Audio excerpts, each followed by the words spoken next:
Good afternoon. This is the special coverage of the coronavirus crisis using the combined forces of News 5 and Signal TV's 1 News, Radyo 5 and 1PH.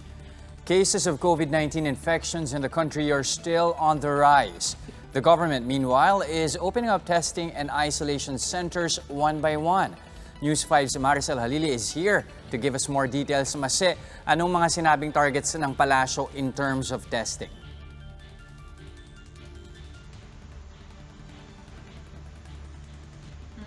Jester, ang sinasabi nga ng Malacanang, sa ngayon kasi more or less nasa 20 testing labs pa lang yung gumagana sa atin. So gusto nila itong dagdagaan ng 58 more kasi yung 58 ay pending na for accreditation. So hopefully by end of this month, umabot na sa 78 yung testing labs natin. Kasi yung capacity ng pagtitest natin ngayon for COVID-19 is only at 5,000 tests a day. Sana daw ay mapataas ito. Kung pwede nga daw umabot pa ng 30,000 kung kakayanin natin. No? Even for our OFWs. For OFWs, ang target naman natin, sana makapag-test tayo ng 20,000 OFWs and overseas Filipinos. Kasi this is also one of the reasons kung bakit daw pansamantalang sinuspinde yung mga incoming, outgoing flights ngayon dun sa mga international flights natin. Because kailangan din nating paigtingin yung kapasidad ng bansa para mabantayan yung ating mga pabalik na overseas Filipinos.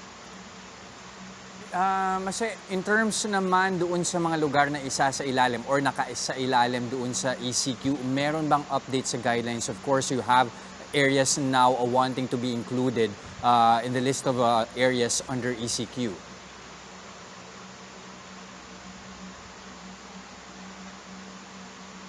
Ang sinasabi kanina ni Secretary Roque, sa pagkakatanda niya, more or less nasa 7 yung mga areas na humihiling pa sa IATF para maibalik sila sa enhanced community quarantine. Meron kasing report na dumating na mukhang yung Naga, dininay daw na maibalik sa ECQ, pero ang paliwanag naman siya ng Malacanang, sa pagkakaalam nila, wala pa namang nade-deny. Mukhang hindi pa lang siguro na-actionan. Pero sa ngayon, pinag-aaralan pa yung mga areas na nagre-request na ibalik sa ECQ dahil nga doon sa issues na marami pa rin silang mga kaso ng COVID-19 at saka yung mga capacity ng kanilang mga ospital, healthcare workers at yung testing capacity doon sa mga lugar na yun.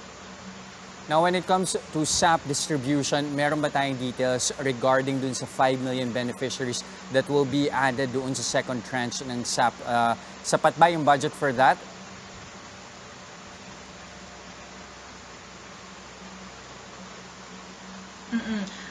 Ang sinasabi ni Secretary Roque kanina, Jester, it doesn't matter daw whether first tranche or second tranche mapabilang yung additional 5 million na magiging beneficiaries para doon sa social amelioration program ng DSWD. What's important is nadagdagan yung bilang ng mga beneficiaries para matulungan yung mga kababayan natin na nahihirapan. Ngayong meron tayong pinapatupad na ECQ. Sa ngayon, hindi pa naman daw kailangan ng karagdagang budget dahil sapat pa yung pondo ng gobyerno na inilaan para dito sa Social Amelioration Program. Although for now, pinag-aaralan na daw ng Department of Budget and Management kung ano-ano yung mga budgets na pwedeng i-realign or yung pwedeng hilingin for the supplemental budget. Pero for now, enough pa naman daw yung ating mga funds.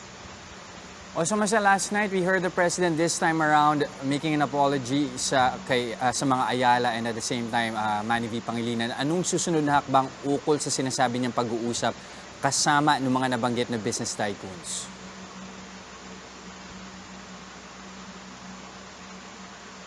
Natanungan natin yan kanina kay Secretary Roque, Chester. Ang sinasabi nila, dahil nga daw humingi na ng paumanhin ang Pangulong Duterte, and last night he mentioned na this COVID-19 really humbled him dahil nga doon sa mga naging experience niya. No?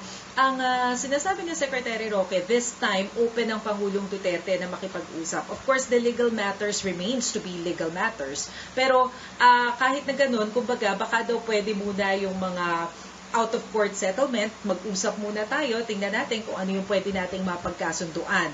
So, kumbaga, nandun daw sa puntong ito na bukas na ang Pangulong Duterte na makipag-usap sa mga businessman, particularly nga itong mga water concessionaires natin.